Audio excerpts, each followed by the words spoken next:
Assalamualaikum dan salam kemanusiaan. Okay, hari ini kita berada di Balai Periksa Razak bersama dua orang pengadu. Okay, di mana dalam kes pengadu pada hari ini, kedua-duanya telah terjerat dengan satu sindiket penipuan alung lah.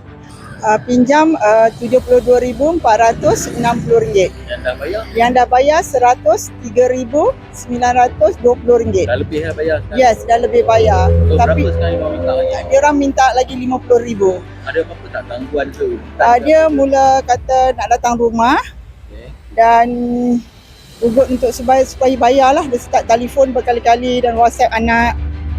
Family dah diganggu? Dah diganggu, dah ada telefon family lah. Saya daripada Rauk Pahang. Jadi telah tertipu dengan sedikit scammer alung ni, iaitu jumlah pinjaman yang diberi sebanyak RM22,000. Lepas tu kita pun dah membayar RM8,000 and then dia meminta lagi RM30,000.